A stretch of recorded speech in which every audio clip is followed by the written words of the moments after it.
ఈరోజు మంగళగిరి నియోజకవర్గం Janasena party in charge అలాగే AP MSIDC chairman Shri Chillapalli Srinivas గారి కార్యాలయంలో మనం ఉన్నాం. మనతో పాటు సార్ ఉన్నారు. Good morning sir. Good morning. ఇప్పుడే ఒక అందిన న్యూస్ సమాచారం సార్. జనసేన పార్టీకి పవన్ కళ్యాణ్ గారికి ఎంతో అండదండగా ఉన్న శ్రీ నాగబాబు గారికి ఎమ్మెల్యే కోటాలో ఎమ్మెల్సీ ఖరారు చేశారు. దాని గురించి మీరు వివరండి సార్. ముందుగా మా జనసేన పార్టీ రాష్ట్ర అధ్యక్షులు మా డిప్యూటీ సీఎం పవన్ కళ్యాణ్ గారికి మా అందరి తరఫున ప్రత్యేక ధన్యవాదాలు చెప్తా ఉన్నాం.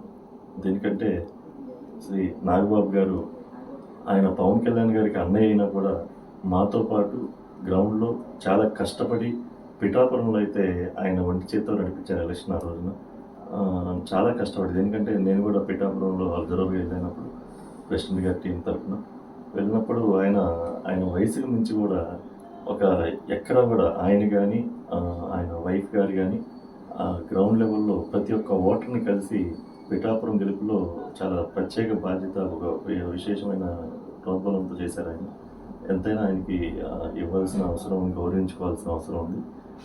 ముందుగా మరలా నాగబాబు కూడా ప్రత్యేక అభినందనలు తెలుపుతా ఉన్నాం జనసేన పార్టీ తరఫున అని చెప్తాము. అలాగే ఉమ్మడి కృష్ణా గుంటూరు జిల్లాల పట్టభద్రుల ఎలక్షన్స్ రిజల్ట్స్ కూడా చూసాము. కూటమి అభ్యర్థి అయినటువంటి ఆలపాటి రాజేంద్ర ప్రసాద్ గారు భారీ మెజారిటీతో గెలుపొందారు. దీని గురించి కూడా మాట్లాడారు. అంటే ఇది ఈ 9 నెలల పరిపాలనకి ఒక నిదర్శనం. దేనికంటే 2024 ఎలక్షన్లో సార్వత్రిక ఎన్నికల్లో ఏంటంటే రైతులు కానీ చిన్న వాళ్ళందరూ కూడా ఉంటారు దాంట్లో. కానీ దీంట్లో ఎలక్షన్ ఓన్లీ పట్టభద్రులు, అంటే ఎడ్యుకేట్ అయిన పీపుల్, ఎమ్మెల్సీ, టీచర్లు కానీ అలాగే పట్టభద్రులు, ఉద్యోగస్తులు, వీళ్ళంతా ఒక 2,60,000 మంది వన్ సైడ్గా ఓటింగ్ జరగడం జరిగింది ఆలపాటి ప్రసాద్ గారికి. అంటే మనం దీన్ని ఎట్లా చూడాలంటే ఆంధ్రప్రదేశ్ భవిష్యత్తుకి అంటే ఈ డబ్బులు పంచుతారనో లేదా ఇది కాదు, డెవలప్మెంట్ కోసం మా కూటమికి మన ఇచ్చారు. దాంట్లో భాగంగా దీంట్లో కూడా మాకు డెవలప్మెంట్ బాగా జరుగుతుంది అని ఒక దీంతో మా కూటమి మీద నమ్మకంతో ఇంత భారీ మెజార్టీ ఆలపాటి ప్రసాద్ గారికి ఇచ్చారు. నిజంగా ప్రత్యేకంగా పట్టభద్రులు ఎవరైతే ఉన్నారో ఈ ఎలక్షన్లో పార్టిసిపేట్ చేసి ఓటు వేసినారో ప్రత్యేకంగా మా కూటమి తరఫున ప్రత్యేక ధన్యవాదాలు చెప్తా ఉన్నాం. అలాగే మార్చి 14న జనసేన పార్టీకి పండగ రాకపోతుంది. ఈ 10 సంవత్సరాలు పోరాటాలు చేశాం, కానీ మొదటిసారి విజయం తర్వాత విజయోత్సవ వేడుక జరుగుతుంది. దీని గురించి మీరు ఏం చెప్తారు? నిజంగా ఇది పండగ వాతావరణమే. దేనికంటే ఒక దశాబ్ద కాలం పోరాటం, జనసేన పార్టీ పోరాటం చేసి ఈరోజు ఒక ఉన్నతమైన స్థానంలో ఈరోజు ప్రజలు నిలబెట్టారు. అయినా కానీ ఇదొక బాధ్యతగా మేము చూసి ఇప్పటికీ ఇది పదవి కాదు, మనకి బాధ్యత అని చెప్పి మేము ప్రతి ఒక్కరు, అంటే పవన్ కళ్యాణ్ గారు ప్రతిసారి చెప్తా ఉంటారు, మనం పదవులు కాదు ముఖ్యం, ప్రజలకు అండగా నిలబడాలి అని చెప్పి ఆ ఉద్దేశంతో మేము ఈ రోజున 9 నెలల కాలంలో అంటే రాష్ట్రంలో కాదు కేంద్రంలో కూడా ఒక గౌరవప్రదమైన స్థానం పవన్ కళ్యాణ్ గారి పోరాట ఫలితమే ఈరోజు మేమంతా కూడా గౌరవప్రదమైన స్థానంలో ఉన్నాం. దేనికంటే ఆయన గత 5 సంవత్సరాల్లో కానీ గత దశాబ్దంలో కౌలు రైతులకు అండగా ఉన్నారు. అలాగే ప్రతి ఒక్క జన సైనికుడికి అండగా ఉన్నారు.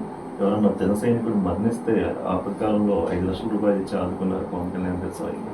అలాగే కౌలు రైతుకు ₹1,00,000 ఇచ్చి అలాగే రకరకాల కార్యక్రమాల్లో అంటే ప్రభుత్వంలో ఉన్నామా లేదా అనే ఆలోచించకుండా సొంత నిధులతో ఆ రోజున ప్రతి ఒక్కరికి అండగా నిలబడ్డారు. ఈ రోజున ప్రభుత్వం వచ్చిన తర్వాత మరింత బాధ్యతగా మనం ప్రజలకు ఏం చేయాలి, ఏదైతే గిరిజన గ్రామాలకు రోడ్లు వేయించడం కానీ అలాగే దూర ప్రాంతాల వాళ్ళకి వైద్యంలో కూడా చాలా అంటే అన్ని రకాలుగా అండగా ఉన్నాం.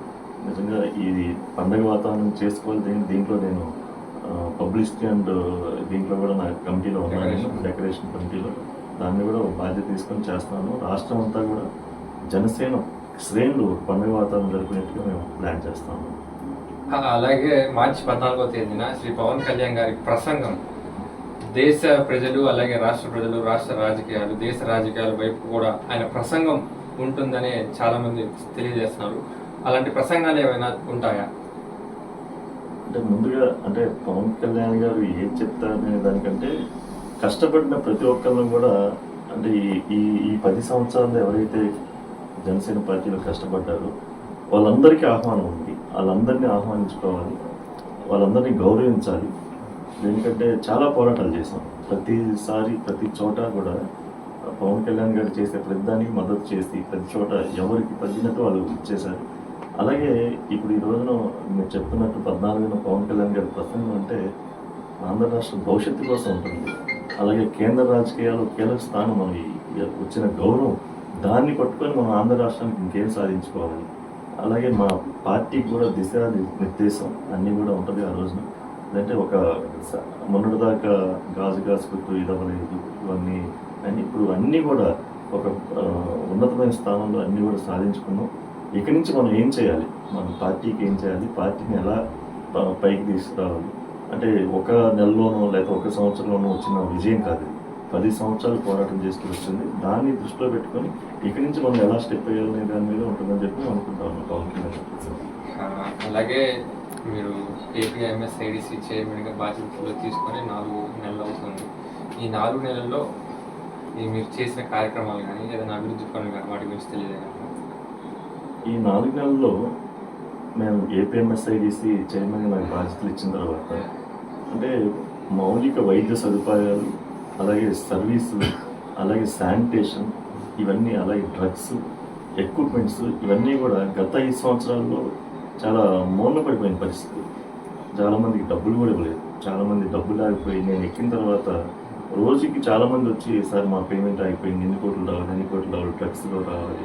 ఇవన్నీ చూస్తే అంటే అసలు అంటే వీళ్ళు ఏం చేద్దాం అనుకుంటున్నారు అనేది మాకు మొండి బకాయిల్లాగా వాళ్ళు పెట్టేశారు పక్కన. అవన్నీ ఇప్పుడు మేము వచ్చిన తర్వాత దాదాపు 300 కోట్ల రూపాయలు ఈ 3 నెలల్లోనే మేము రిలీజ్ చేయడం జరిగింది.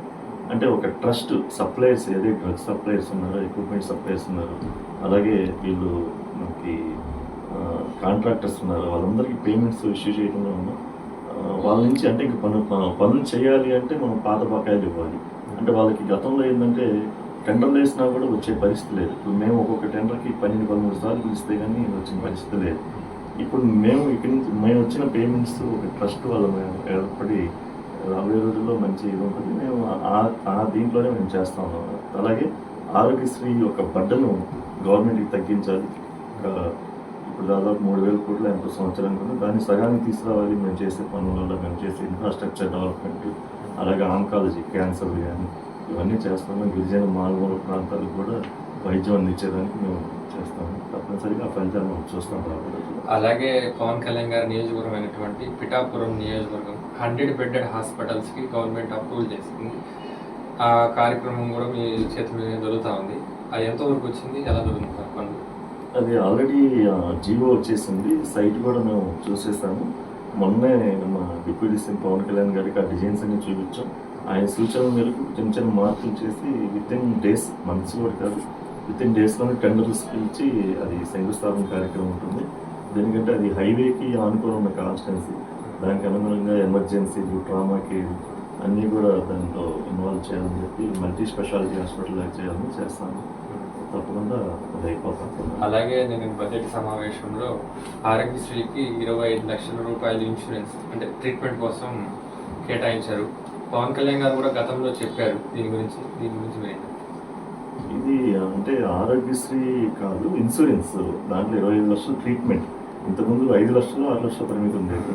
ఇప్పుడు ఆ పరిమితి పెంచి అంటే ఇంతకుముందు అంటే 25 లక్షలు అంటే టాప్ ఎండ్. ఇంకా ఇంతకుముందు ఏ గవర్నమెంట్ కూడా ఇంత ఇదిగా చేయలేదు. మా కూటమి ప్రభుత్వం ప్రజల యొక్క ఆరోగ్యం ముఖ్యం, వాళ్ళకి ఏది ఉన్నా కూడా మనం చేయాలని చెప్పి దాదాపు 1 కోటి పైన మందికి దీన్ని వర్తించేట్టుగా మనం ప్లాన్ చేస్తాము.